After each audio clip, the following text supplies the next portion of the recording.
All right. Hey, you guys, welcome to another Midwest Paratalk Radio here on the Midwest Paratalk Radio Network and on YouTube at Midwest Paratalk Radio.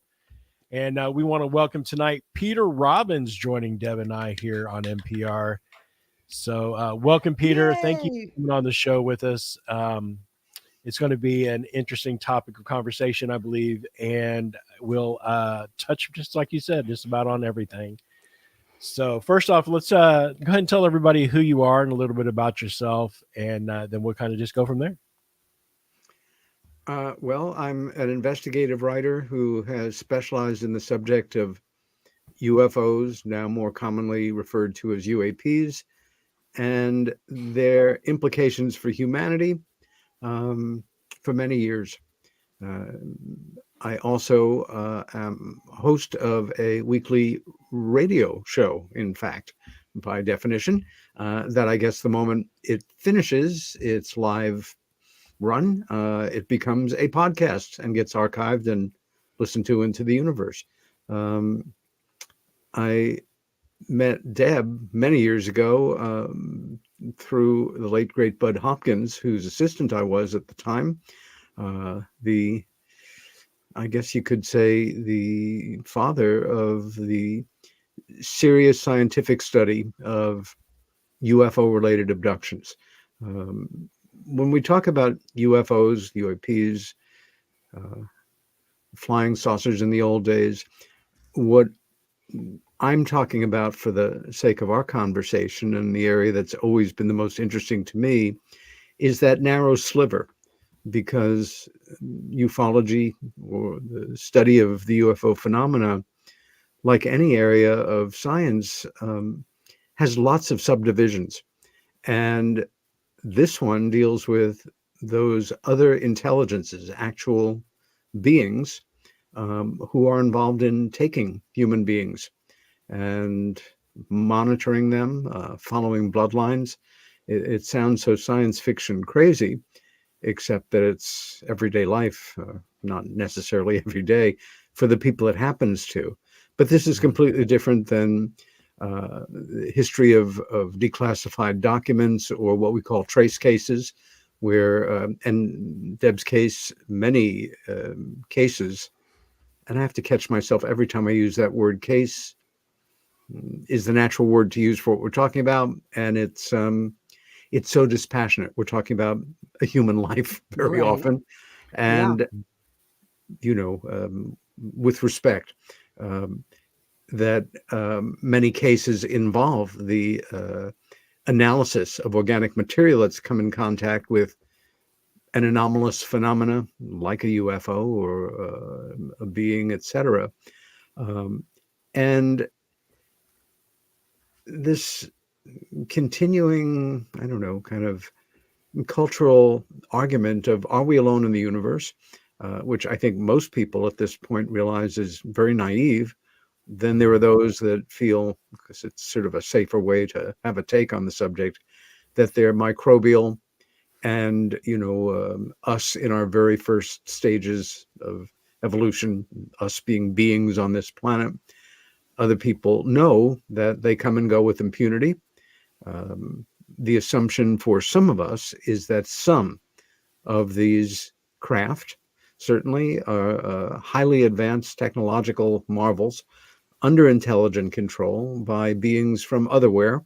Um, it's almost funny now that the extraterrestrial hypotheses that some of these are from other planets and other solar systems and other galaxies is the most entry level naive one at this point. You know, Yeah. it goes off into the black holes from there. Um, and I try to do my best as a voice in this subject, as a presenter at conferences, as you know, a host on my own show, as a guest on other people's shows, and commentator, that it is real. It's the culture that was crazy for so many years. We were also, our parents, grandparents in cases, were also deeply conditioned to know that the phrase I saw a UFO or I met an alien or any variation on that was simply a coded message saying, hi, I'm crazy. I'm a loner. I want to be special. Yeah, I I'm live a in my mom's basement, I which am I a did con it. person. I am a cult leader, Yeah, but certainly it can't be what it seems to be to me, because that's crazy. That couldn't yeah. happen. So anyway, that's who I am basically in the work. And I'm delighted to be with you guys tonight on Midwest Paranormal Radio. Thank you for being here. It means a lot to me because you're like a brother to me. Met you. I met you with your sister Helen at Bud's, as you said. And I don't know, there's something about the three of us just clicked. And you two became my big brother and sister, and always have been. And so much respect for you. You were an artist, aren't you? You're an artist.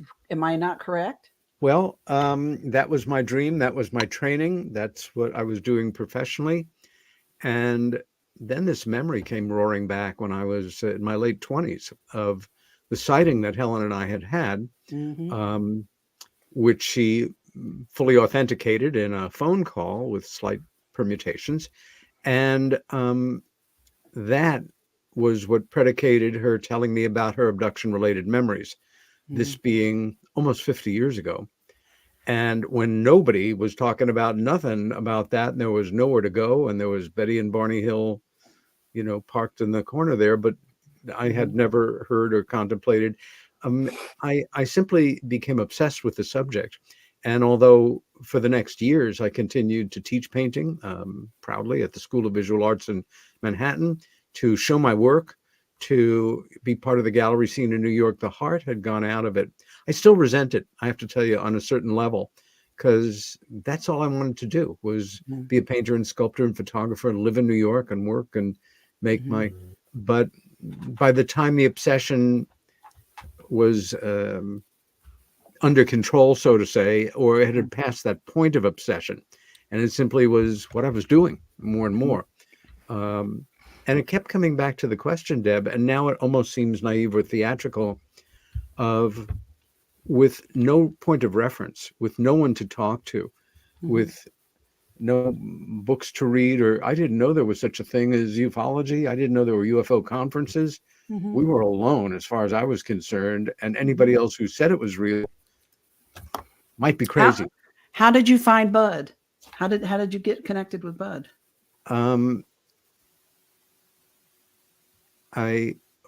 Well, it's been a long time. I know. Almost a year into this obsession, which it still was at the time. I was reading everything I could find, which wasn't that much. I was starting to keep an eye out in used bookstores and starting to build my library. The only regular publications that covered it were like the National Enquirer, which we now know quite a number of their stories were more accurate than any of us would have imagined or wanted to believe. I know. Other ones were complete and total fabulous bullshit. It was it was hard to tell the difference. There were some pulp magazines that I later was able to connect with somebody who went on to become a great friend and colleague, the very colorful late great Timothy Green Beckley. I remember him.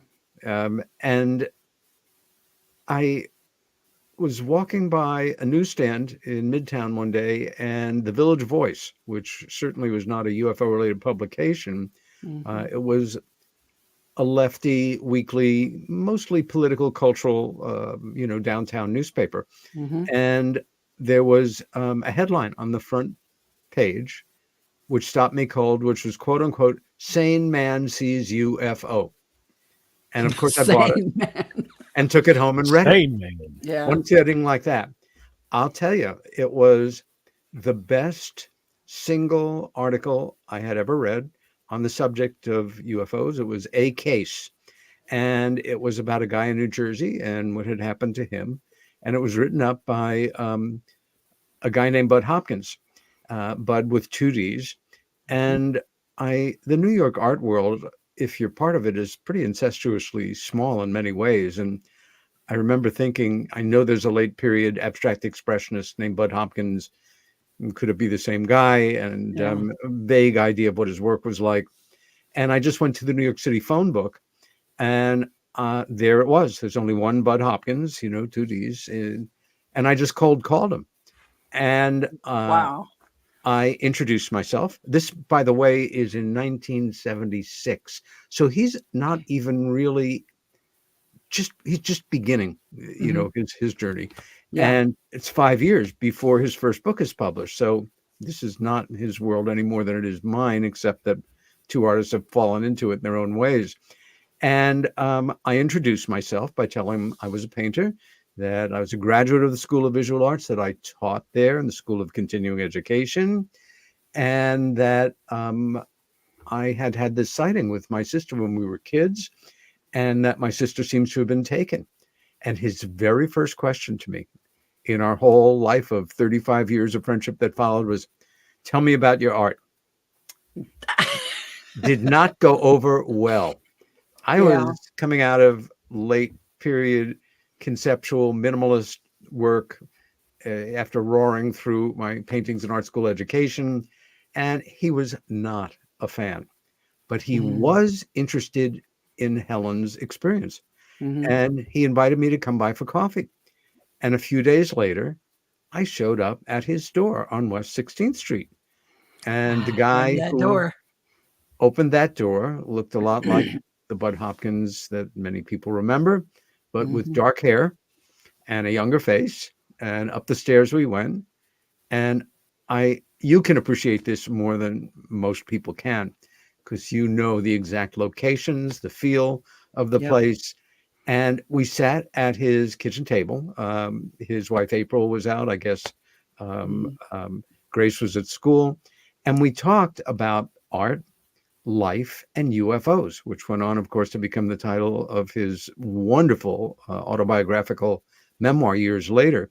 Yeah. And again, on those moments that your life turns, but you have no idea it's turning, and the only way you're going to know is with time, and you look back, that was like probably the first of hundreds of cups of coffee I had at that table.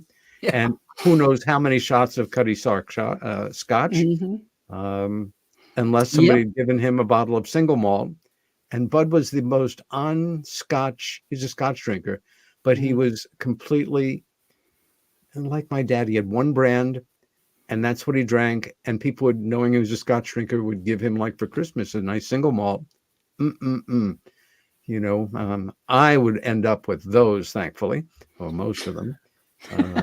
But that's My how dad we met. Daddy was a Cutty Sark man. So when Bud came to Indiana, the few times that he did, him and the old man would sit at our dining room, our kitchen table, and have their little Cutty Sark moments. My dad had a giant. You remember the big giant bottles that would come with the big pump thing on them? He had one down in the basement with the pool Industrial. table. And every time us kids, as teenagers, would go down there to play pool, one of them would stick our head under it and pump. And then when we'd put water in it to make the level go back up, the old man wouldn't catch on for months. And one time when Bud came and he brought it up to give Bud Wait a minute, this isn't very strong scotch. He's like, "Oh, I can't say what my old man said, but he was not happy when he took a big swig of and there was nothing there. Piss water is what he called it." Well, but Bud was there when that happened. But yeah, that's how we met. And over the next few years, we would simply get together every couple of months. We'd have lunch, we'd talk, sometimes have a drink. And one thing continued to lead to another. Within a year, I was still teaching at Visual Arts, and I knew they were always looking for interesting speakers. It's still, I don't think they had their Regents accreditation yet. It was still a relatively small school. Now it's a giant and greatest art school in America, I think. Anyway, I went to the founder of the school, Silas Rhodes, who you went right directly to him and said, "I've got a really good idea for, a presentation. This other painter and I have gotten into the subject of UFOs. Take it seriously. He's investigated a case. I'm an expert. I've been doing this for a year." And he said, "Go." And so in 1976 or 7, I've got the flyer somewhere, Bud and I both did our very first UFO talks on a stage together. And he brought in George Obarski, George being the very first witness that he worked with, and a very compelling witness, and an old-time NICAP guy, NICAP being the National Investigations for Aerial Phenomena, whatever, named Dick Rule. And that was my first presentation and his first presentation. And then 3 years later, Missing Time came out, and his career started to move somewhat more quickly than mine did. And it was about that time when the first book came out that he started to get mail. And I mean mail. And he needed help. And that's where our work relationship began. I was in one of those boxes. He took me up to the studio and one of my first trips there and showed me all these boxes. And he says, "You know what's in these boxes?" I said, "No." He goes, Unbelievable. "Letters from folks just like you." And I'm like, wow, that's mind blowing, from all over the world. It is. It really is. And then, of course, he started to work with you. And there was your first visit to New York, and Helen and I just fell in love with you. And it was wonderful having you as part of our group, our family, so to say. But then in 87, Intruders came out. And that, of course, not only was it centered around your experiences and your family, it was Bud's biggest commercial success. It was an international bestseller. It was made into a CBS miniseries and continues to be a read book and as important study of abduction as we have out there. I can't believe it's been 40 years since that happened. I mean, time just flies so fast. And I mean, I know you've did a lot of writing. You've traveled all over the world and given lectures and talks, and you still are, right? I am. Yeah. Well, this is actually a quiet period right now, but it gears up for me as the year goes on. You get to go. You get to go back to England, don't you? This year, yeah, I will be that'll be going fun. back to beautiful Yorkshire and speaking at a conference in the city of Hull in September, which is a wonderfully, everybody should have my problems that I'm having in September. I begin in Exeter, New Hampshire at the Exeter UFO Festival and Conference, a wonderful one. And the next weekend, speak in England, and the next weekend, and this is new information. I posted it, I think, on the 14th, same day as Valentine's Day, the day that it became official, that the next weekend in September, I'll be speaking not just in Dayton, Ohio, but on the Wright-Patterson Air Force Base, the first time in history a UFO conference has ever taken place anywhere in the world, to certainly within the American military, for the first time in history. How did they manage that? Right. Well, the they is a guy named Ray Szymanski. Ray was a senior scientist who worked with the Air Force for many years, and for part of that time was stationed there, but is a Dayton native. And after 40 years and the contacts that he built up, he quietly started to speak with the right people, I guess. And as of a week or so ago, it is official now. It will be, I think, that third weekend in September, open to the public, and speakers to be announced. But I can say that I am going to be speaking there, and I'm very honored to be doing so. But it's one of those things where I wish I had a week latitude on one side or the other, because going to speak at a conference in Yorkshire and knowing that you've got like one free day is frustrating. But again, anybody want to trade problems with me? No? Yes? No. What are you going to talk about? Different things at the different conferences. I'm going to be also giving 2 talks in Roswell that first weekend. That falls this year just after the 4th of July. And looking forward to being back in Roswell in New Mexico. And there I will be spending a little extra time talks I'll be giving there are, I'm still working on the abstracts for them, but one will be about abduction and disclosure, how people that have had this happen to them, how those people who study and do their best to disseminate information on the reality of this can impact more directly on the people around them, on their culture, and advance the process of disclosure along. It's very difficult to be arguing points about, was that an actual articulated craft above us or some strange weather phenomena, as opposed to, I was taken and I am believable. The other talk is going to be centered around a theme that runs through so many of my radio shows, which is, how do the people that we respect, in this specific case in the world of UFO studies and the world of experiencers and abductees, how did they become the people they became? What were major factors in their lives that they had to contend with, that they had to overcome, that they were blessed with having?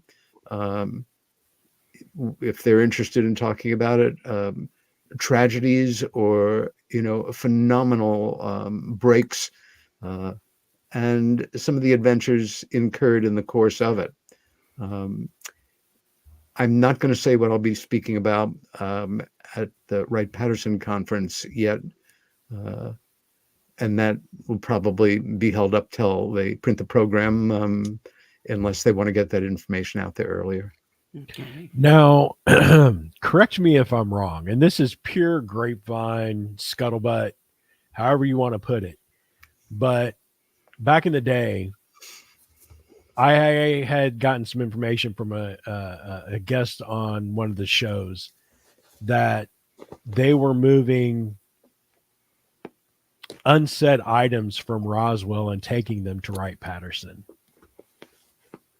That's a perfect question for me to respond to, as I do to so many. I have no way of knowing. I have no idea. Yeah. Completely in the dark about it. I have no deep connections within the intelligence community. I don't know elected officials who leak information like that to me, and my research I is like how mostly you're- as a loner. I'm always hesitant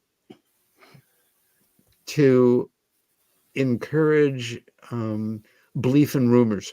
And I did a show 2 nights ago where one of the things that came up was, one of the other guests had said, I've heard there are, and gave a number of alien civilizations visiting this planet. My reaction was essentially,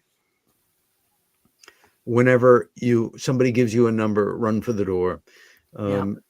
There is no way at all, possibly, that any individual or group of individuals in the civilian or the intelligence of the military world can know with absolute certainty the number of alien races visiting this planet.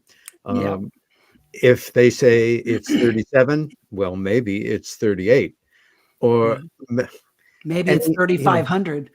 This started, I think, as something that now is part of our conspiracy culture, with Stephen Greer, who gave a number years ago, and at the same time made another statement that I found, with respect to Stephen, equally outlandish, which was, all aliens are good. Once again,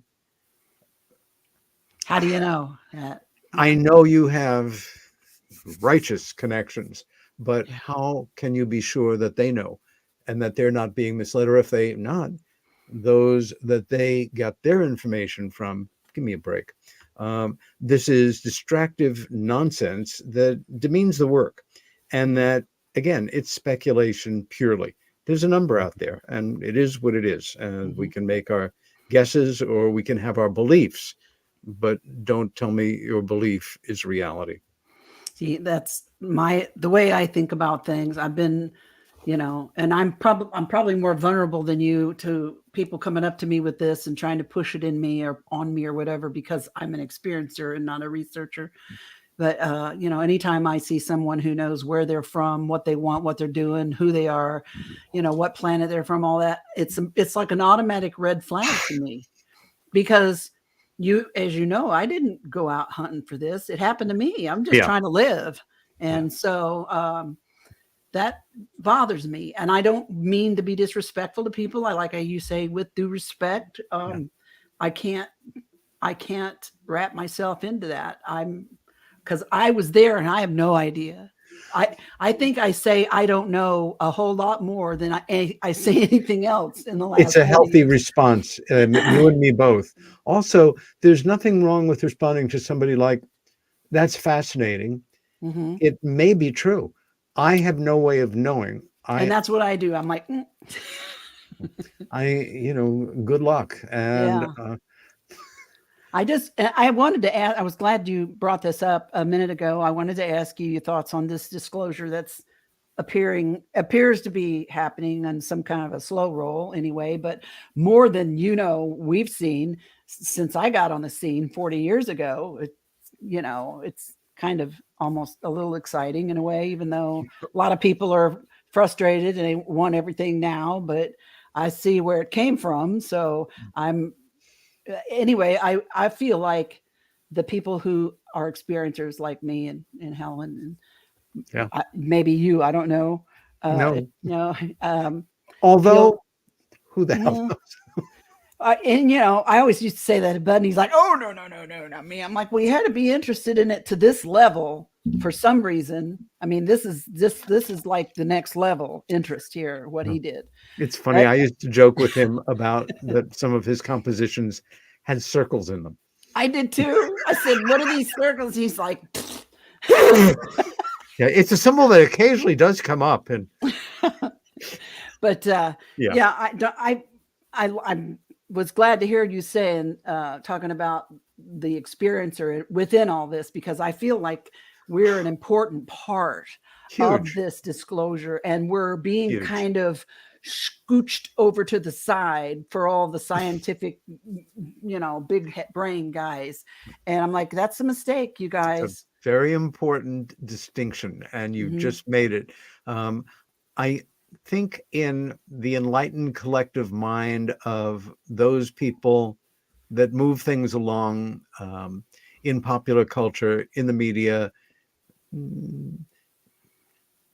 in the way that we group think, so to say, many of them, in terms of the strategy that they're trying to employ, and this is just me thinking out loud, to create what we'll call disclosure, has to do with, well, we've gotten this far. This is amazing. Think about where we were in 2016 and where we are now. It's really exciting, but this is the time that we have to interest the mainstream the most.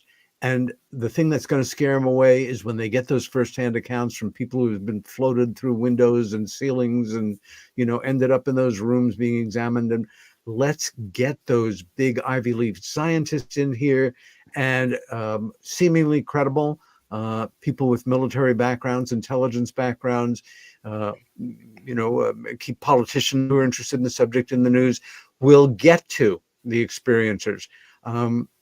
I understand the psychology of it, but it's messy. It's not a neat process, and there are those who feel at a certain point things will have happened behind the scene to click together in such a way that a world leader or world leaders will come forward and drop the information and give credible evidence, and then we go through the looking glass, or that the process never quite reaches that point and we just keep going along, and every day more people take the subject seriously and become a part of that collective. At the same time, it's growing still arithmetically and not geometrically. When Steve Bassett was just starting out, I remember having a really interesting conversation with him, and he is the major proponent of disclosure as a process that will happen in government. That remembering the Vietnam era and how so many student age Americans, myself included, turned out in the streets basically and protested what we felt was a wrong war. and how in some cases our parents and other adults started to follow us. And ultimately, it, again, symbolic or not, it was Walter Cronkite at the end of one of his reports talking about how untenable he felt it was to go on with the war, in so many words. And we know now that President Johnson, that's when it really hit him, that if Walter is, If Walter walking away, says that. yeah, and things changed. And how could that happen within the UFO movement? And I thought, short of the saucermen landing in Central Park and other nearby locations where things would get undeniable really fast, Mhm. I don't know how to do that. Um, but every time there's a really credible, UFO piece of news, it interests people. And then we still have, to be kind, the incredible, the goofy, the silly, the totally sensationalized, unbacked up, you know, And there's a it's not, lot more of that now than there was 40 years ago, even. well, everybody's got a camera. Everybody's got a movie camera Yeah. and a still camera with them, and a better one than we would ever imagined having years ago. Right. This is true. And then there's, that human impulse. It's not huge, but there are always people who are looking to fool other people. I think they're in the great minority, but as they say, it's the squeaky wheel that gets the grease. And we hear about those folks more often than we hear about people doing sometimes seems like boring, but really important work in the field and adding to current and future knowledge, respectability, and welcoming more regular folks, whatever their education level and background, into joining us and taking this damn thing seriously. Mhm. Yeah, I miss Bud and I miss John. We really need him right now. This would be the perfect time, for them. But I was thinking just before we went on the air, how much fun in terms of how interesting and he would be finding it and how contributory he'd be being, the late, great Stanton Friedman yeah. would be doing at this moment in time. Oh yeah. Woof. I love to listen to him, and he's like probably the smartest person I ever met next to you. And I sat through many of his talks. Yeah. And only understood maybe half of it. But yeah, he was so credible, and he could talk to these guys today and they would respect him. His credentials were amazing. I announced him at lots of events, and spoke at over 600 universities over the years, several hundred technical organizations, being a nuclear physicist that you or I would never have an opportunity to be invited to, even if we gave just as interesting talks, but without his credentials. But he is also wonderful for decimating an old-fashioned argument going back to the 1940s. They can't get there from here. They can't get here from there because it's too far, based on everything I can imagine in terms of how fast things can go. And he would nicely level that one when it would come up with good scientific theoretical physics. Yeah, that's what do you think about David Grush? I think he's credible, and I think in our culture, it's fascinating how quickly a credible individual like Gresh and a handful of others who have come forward over the years, more than a handful, they're disarmed in a way by becoming celebrities, by becoming public figures. Was that me? Am I frozen? No, he froze up. Oh no. I thought it was me. We had a when I was doing another podcast the other night, my computer froze up and I had to stop and reboot. And back we are. Woohoo! I thought it was me. I'm like, oh, is that me? My computer froze. Those things just happen, I think, partly with this platform, and at the same time, StreamYard's a great platform. Mhm. But yeah, what I was the was question worried a again? little bit that we were gonna, everybody's having all these outages, Verizon, AT&T, Cricket, even, and then the unrelated solar flare thing that took out a little bit of the grid up over the I think Arctic Ocean or something like that. I can't remember the article, but I thought, oh my gosh, I hope we get this show tonight. We Yeah, have they. Oh, go ahead. Sorry. No, go ahead, Peter. we have coming up on, I think, the 8th of April, a eclipse, Mhm. which cuts through this part of New York State. I'm just outside of it, but I'm thinking of traveling the hour and a half or 2 hours or so to Rochester, New York, where that dividing line is. And if so, I will wear the prescribed kinds of glasses Mhm. and not stare at it without Please don't. protection like our former president. I'll leave it at I that. have we are where I'm at is we're in the zone of totality. So Ooh, yes, and it's my 30th wedding anniversary also. way Squirt. to nice planning. I know. So Ah, look, you've been Wow. working on that for a long time. we've been working on that for 35 years. Look at here. Yeah. I'm all ready to go, baby. Oh, You need to get you some. yes. Yes. You should wear them all the time anyway, because They you All have are a the UFO time. snazzy. experience, and that's what people expect of you. Aren't they snazzy? Well, yeah, they expect me to wear a tinfoil hat, which, Oh, God, if they I only might knew. do that just for fun. I think I'm sure you have the similar experiences of people confiding to you that they've had experiences similar to yours, but given family, their place in society, their career, any number of reasons, mm, they can live with it, but they're never going to go public with it. Oh, yeah, And how absolutely. some of those people are fairly well known and respected in their work, and Hmm. they're I know some of them, or I exactly, knew some of them. Yeah. yeah. I'll tell you, if I've always said this, and you can, you're the guy, you would know better than me, but I always feel like for every person out there like me who comes forward and speaks, there's probably 20,000 that have probably more outrageous stories than even me that are never going to tell anybody. There's another number that I have no idea what it is, but I am as sure as I can be over the decades that it's a higher number than most folks would feel comfortable with. It's in the millions It is. And worldwide, and people mistakenly think this is an American thing in the United States. Happens all around the world in part of every society.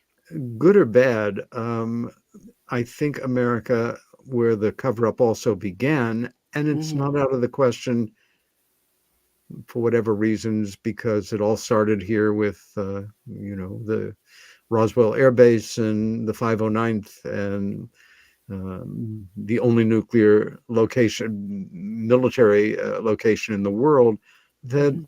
um, not that their interest is centered on this country, but I guess my point is that this phenomena affecting people cuts through every possible economic, racial, class line.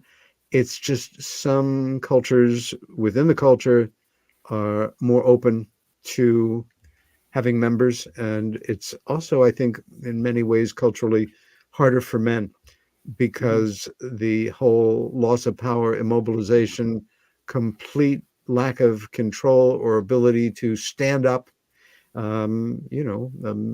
gets to our fragile egos. And even if you've got a perfectly healthy one, this is a rough thing to live with, especially in cases that we know about in reality in the abstract of, parents who weren't able to be there for their kids. Mhm. And thinking about some case histories, unpublished, that I was privy to with Bud, where important problems in relationships between adult parents and children were based on you just stood there and you did nothing. Or I was overcome with guilt. I just stood there and I couldn't move. I was frozen as, they disappeared.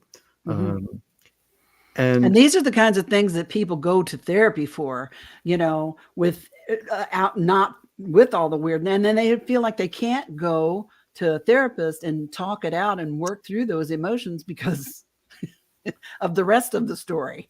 it's you so know. interesting that you say it like that. My guests on this coming Monday are Kathleen Marden, Mm, Denise Stoner, Yvonne Smith, and Aaron Montgomery, mhm, who is working with Denise, and all three of them working with people, all four of them working with people, or yeah, um, all of them experiencers, mothers, mhm, um, workers in the field, and trying to get, for me, once again, a beat on what they're encountering right now. mhm. Um, but yeah, I think it's fair to say, unless you've been living under some kind of allegorical rock, or really, really in a rural, remote, almost wilderness location, everybody knows somebody, at Mhm. least one person, and probably more, that this has happened to, who are either living with it, wrestling with, trying to keep it subdued, sharing it with one special person, having it be the core of their secret life, um, or public, in which case you would know. But more often than not, it's somebody who you know. It's somebody not unlike you. It's somebody who you think you know. Yep. Deb. I know. I'm the girl next door, Yeah. and I worked in a factory for 15 years. And when people slowly started to figure out who I was, they acted much differently than I thought they would. They came to me when no one else was around and told me their stuff, They had it. you know? Yeah. So, yeah, we're all out there. There's a lot of us, and people like you and Yvonne and Denise and Yeah. Kathy. When I first found Bud, there was nothing, and I was in the middle of nowhere in a cornfield in Indiana, and we didn't have internet, we didn't have computers, we didn't have cell phones. A phone call to Bud, it had to be a quick one after 6 p.m. Yes. because neither one of us could afford it. We did a lot of stuff by mail.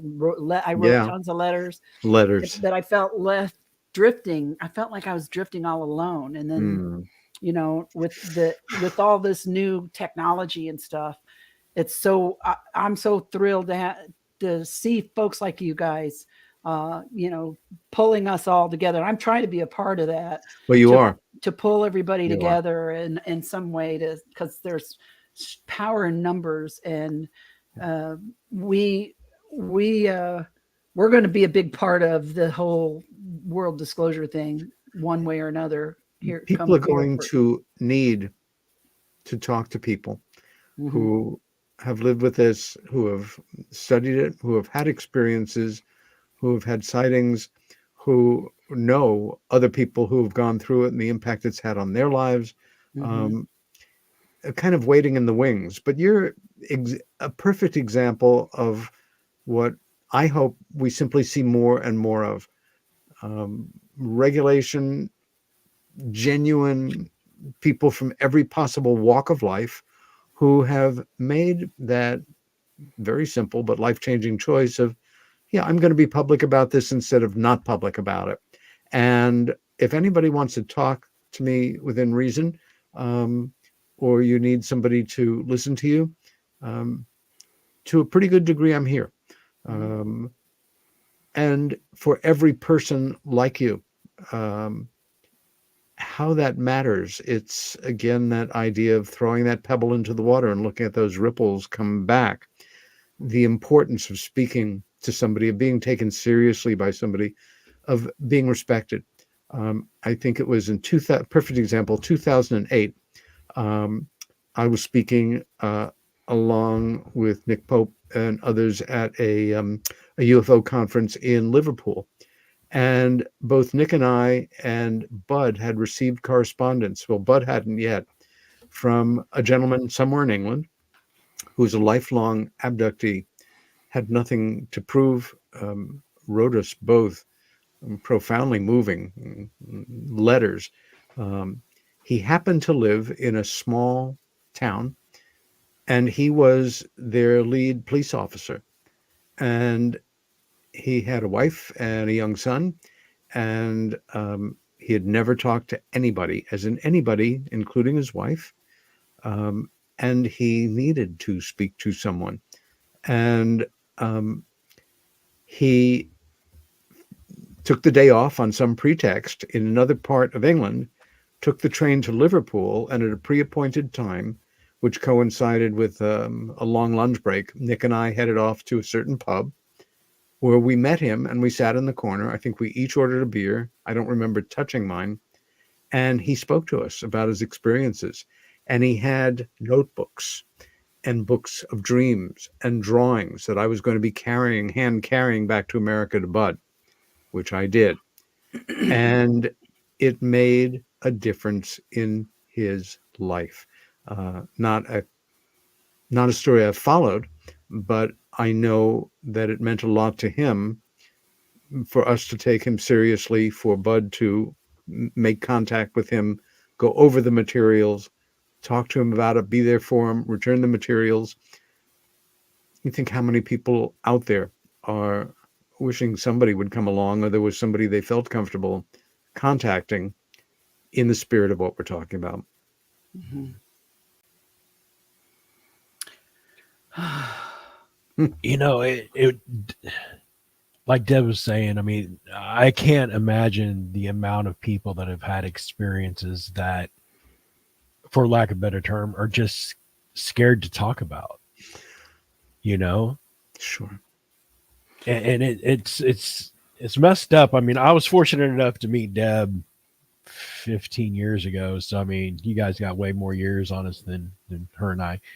But, I mean, we clicked straight out the box. She told me her experience straight out the box. And it was just, but the weird thing is I felt like I knew Deb forever, you know, and it's just unfortunate that some people don't have that connection where and her confidence. Perfectly said. To be able to say, hey, you know, this is something that happened to me. I want to talk to you about it. Yeah. Yeah. When I went to sign up with MRIPA, when I first started to get more interested in the paranormal side, you know, and I'd reached out to a bunch of groups in India, and I just chose MRIPA, that's how I met Greg, through them. And, you know, I was straight up. I'm like, look, I'm going to just be honest with you. I'm the Kathy Davis and Bud Hopkins book Intruders. And they looked at me like, what's that? And so I had to wrong audience. You know, I forgot, you know, this is the ghost stuff, not the UFO stuff. Nobody knows who I am. Right. So, you know, and so I had to tell them the story, and I'm like, they're going to look at me like, whoa, okay, you know, we'll get back with you. But they're like, no, come on in. Yeah. So they accepted me. That's another thing, you know, considering from 1981 when Missing Time was published, 1965 when the 1961 experience of Betty and Barney Hill became public, this subject has been out there, but the degree to which it has accelerated tremendously over the past few decades. And as much in popular culture, whether it's, you know, graphic novels, films, take your pick, advertising, it's sitting in the back of more people's minds than more people want to admit. And I think it's kind of taken the place of, you know, some decades back, people saying, well, there probably is something to this UFO phenomenon. And maybe they are machines, and maybe they are visiting. And I don't think it's realistic to think we're alone. Now it's, well, maybe people really are being taken, and really, we have some time left. Share a quick story with you guys. Take all the time you want. a dozen years ago or so, I gave a talk in Buffalo, and I was introduced to an abductee named Bill and his wife. Lovely couple, very low key. This is in really rural upstate Western New York. And he's an electrician by trade. His wife is a practical nurse. And among his experiences, which were really well documented by my sponsor there, who I'm trying to remember whether he was MUFON director, but Professor Philip Hasley is now a retired professor of sociology who sponsored so many great UFO speakers at Western Niagara Community College, I think. Anyway, he wanted me to meet Bill in particular, and I went out to his house.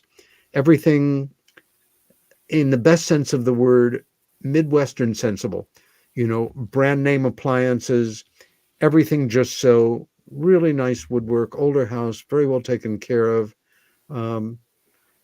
And sitting in the living room, which is kind of an open floor plan, I could do like a 360-degree turn and see no less, without exaggerating, than 10 clocks. And I will say here, they were not clock collectors. There was an obsession with time.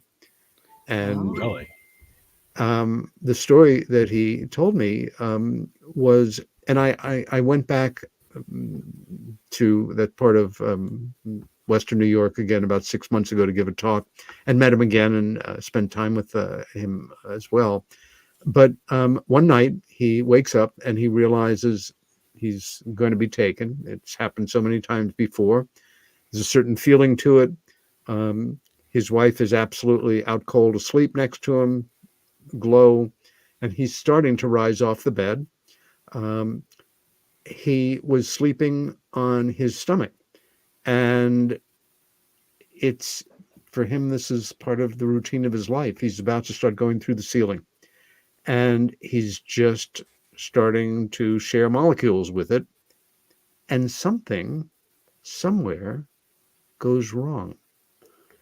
And all of a sudden, the only thing that's mattering in the universe is gravity, and he is falling. But his back, like his shoulder blade, had already started to enter the ceiling. And it pulled out the plaster, and it created a wound. And he comes falling back onto his bed, hits hard. His wife wakes up. He's bleeding. She's a nurse. She fixes it up, but feels they do have to go to the ER. And off they go. And I don't remember. I mean, funny. I don't remember exactly what the excuse was that they gave, but this really happened to a real person. Again, nothing is perfect, and maybe it's an important reminder that their technology, like ours, is technology, and it's not magic. And something happened that shouldn't have happened. But I've heard somebody else tell a story not too long ago, somewhat like that, not that dramatic, but that they were being lifted. They felt like they were being lifted off the bed, but something happened and they dropped them. Something happened and didn't work the way it was supposed to, and they dropped back onto the bed. So they're, trying to remember if Bud had a case like that. He may well have. One funny thing, and this had to do with an abductee who you knew back in the day, and I did, a Midwesterner who came in and worked with Bud extensively, a really decent person, I thought, with a jaw-dropping history of anomalous phenomena, wonderfully complex story. But one night she wakes up and they are in the room, and she hears certain things being said to her in her head, not unlike she's heard many times before. And I think part of it was like part of a memory that Helen had. We love you. You're special. We will not harm you. And then, for the first and only time, what she heard in her head was, "We're your parents." Oh, wow. And her reaction and what she thought back to them without hesitation was, "No, you're not." And the voice, swear to God, came back in her head, were your parents best friends? I swear to God. It's like it reminded me immediately of the old Saturday Night Live Land Shark Yeah. routine. It Uh-huh. actually one time, but Yeah. there's not a lot about in this to laugh at. And at the same time, But it's still. important to note that there are many people who have positive experiences. Mhm. It's not an area, where I've come to be involved for, I guess, the reason that I kind of inherited being there Yeah. for people who were having issues with this rather than people who are having Mhm. wonderful growth experiences, and that's great. And more power to them.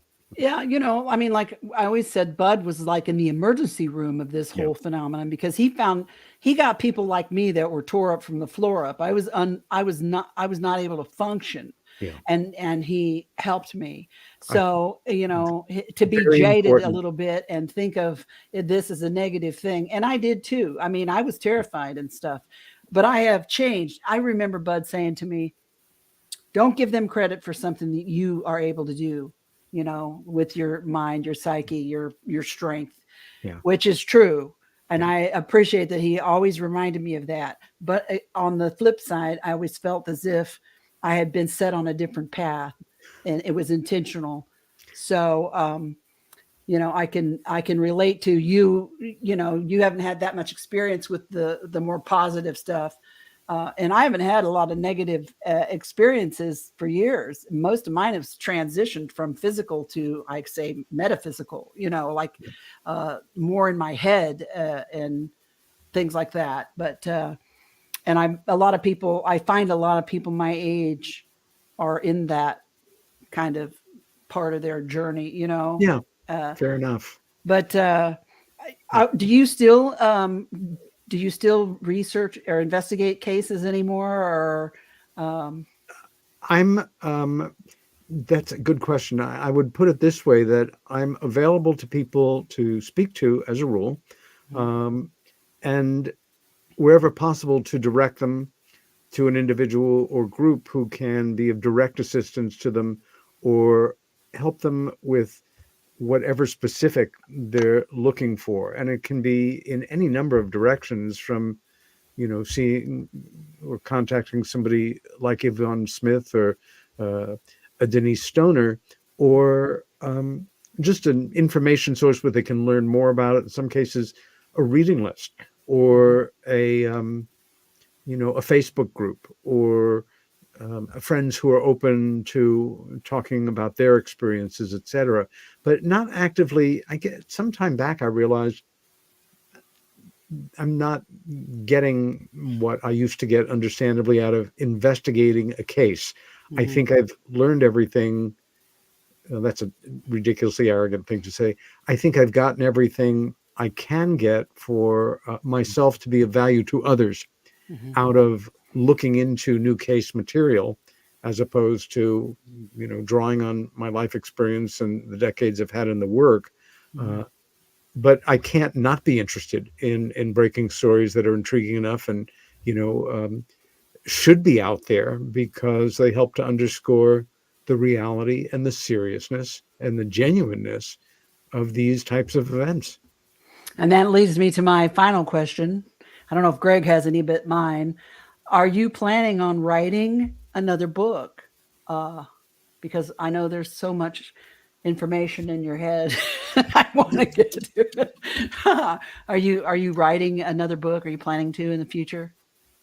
Yes, I have several in my head that hopefully will find their way onto paper ultimately. And at the same time, I am working with another writer, not on some frantic schedule, um, but working on a book that will not be a huge expose, or I believe a hit. It will be valuable to some people, though.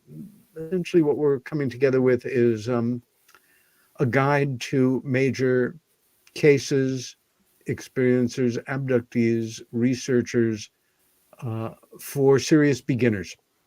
And because the subject continues to be of increasing interest, generally speaking, it's nice not to know that we have a window area in which we've got to get it out. Yeah. And we're both involved in other projects right now. So it's going not at a huge pace, but it's more than halfway done. And we're both pleased with the way it's going. And everything else about it is completely secret. And I'll never tell you until we're off the air. Well, I'm looking forward to all of that. So, I mean, not being off the air, I mean, of all the stuff you're going to tell me and you're writing. Honestly, I really, I do have several non-UFO related books, and Oh, excellent.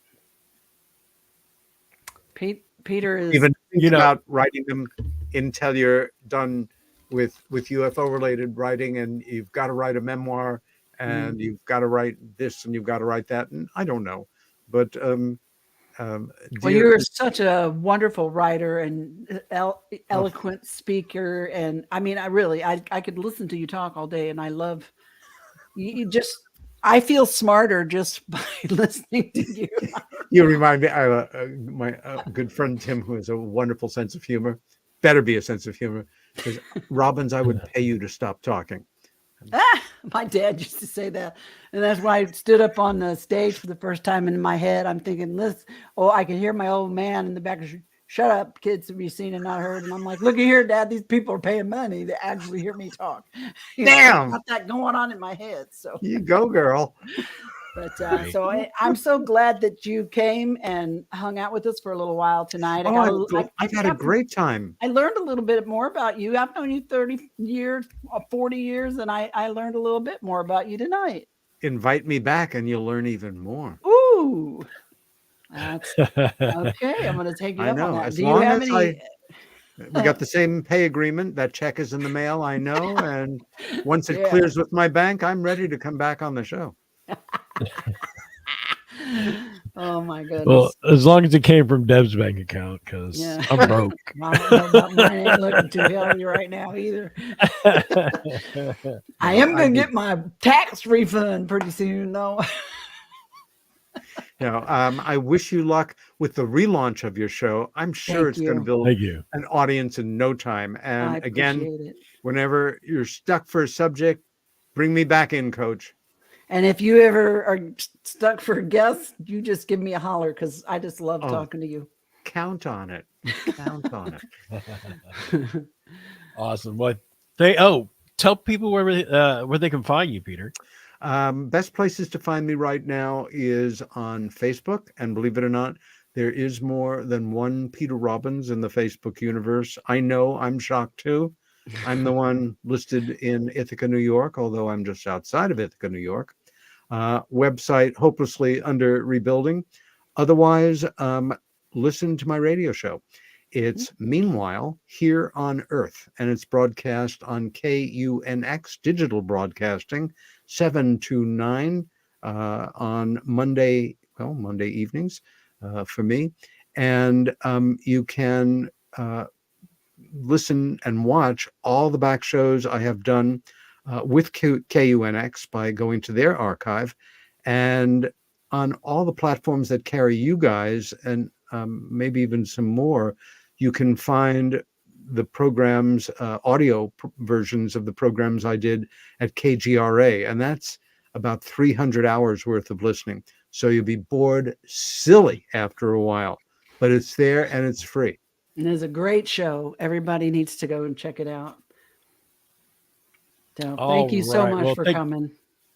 Thank you for coming on, Peter. Great meeting you. And I'm really look forward to coming back whenever it works for you guys. Yay. For sure, 100%. Mm-hmm. All right, you guys, check it out. We'll be back next Thursday night here on Midwest Fair Talk Radio, YouTube at Midwest Fair Talk Radio.